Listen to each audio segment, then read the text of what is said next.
Bagaimana cara mendapat jodoh secara cepat dan berkualitas?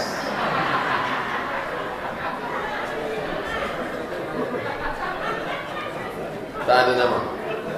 Ini menyindir saya nampaknya. Saya nikah balik dari Maroko ke Pekanbaru umur 31 tahun. Adik sudah beranak satu. Lama. Jadi masalah jodoh ini, pertama ada usaha, yang kedua ada doa, yang ketiga tawakal. Itu kue memang sudah jatah kita. Memang jatah kita itu sudah. Tapi kita tak bisa mengatakan kalau jatah kita takkan kemana.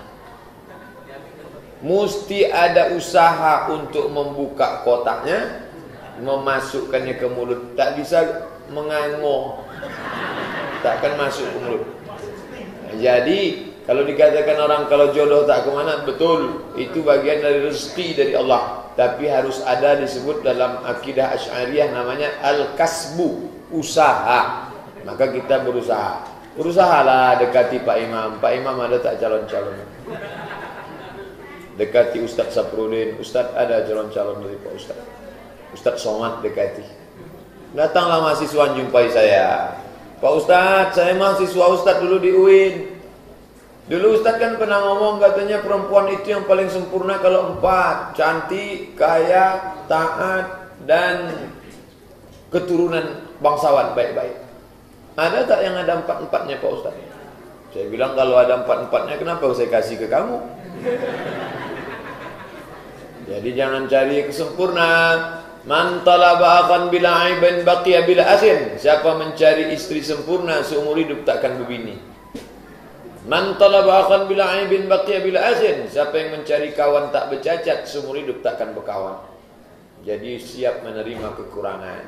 Setelah kita berusaha dapat, menikahlah. Man istata'a minkumul ba'ah. Kalau kamu sudah sanggup, maka menikahlah. Fa innahu aghaddu lil basar wa ahsanul fadli. Jangan pacaran-pacaran. Yang muda-muda saya sampaikan, khusus yang perempuan, anak-anak gadis kita, adik-adik kita, jangan.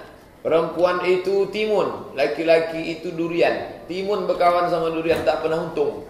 Di atas sobek, di bawah bonyok, hancur. Jaga kehormatan.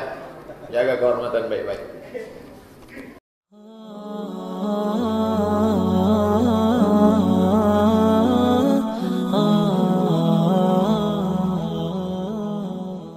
Bagaimana hukum menikahi wanita yang sudah tidak perawan lagi, padahal lelaki itu belum pernah melakukan serupa kepada wanita? Apakah boleh menikahinya?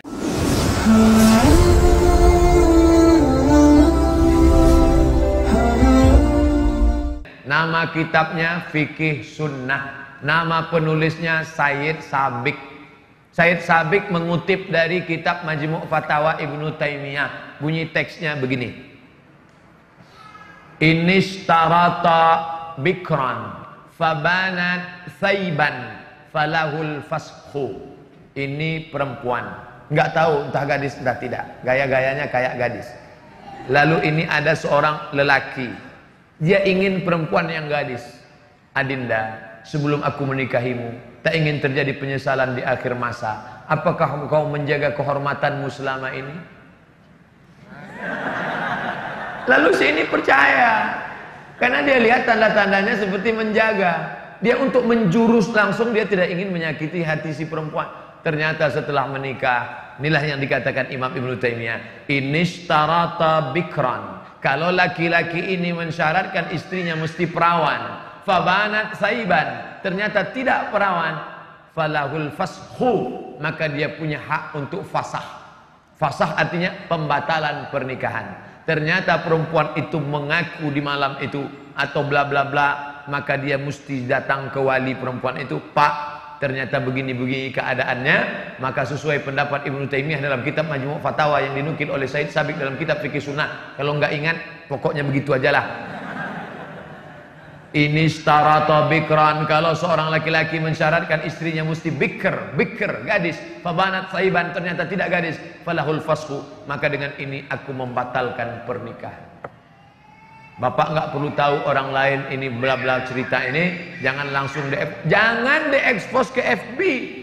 Ini penyakit orang sekarang. Begitu terjadi masalah, ternyata kau tidak seperti yang kuinginkan. Kasihan. Bagi yang suka tolong like and share. Bukan begitu cara menyelesaikan masalah. Selesaikan menurut tuntunan syar'i agama Islam. Tapi ternyata tidak semua laki-laki begitu. Banyak laki-laki yang siap. Kamu gimana? Walaupun tidak perawan, aku tetap menerima dia Pak Ustadz. Apalah arti sebuah keperawanan?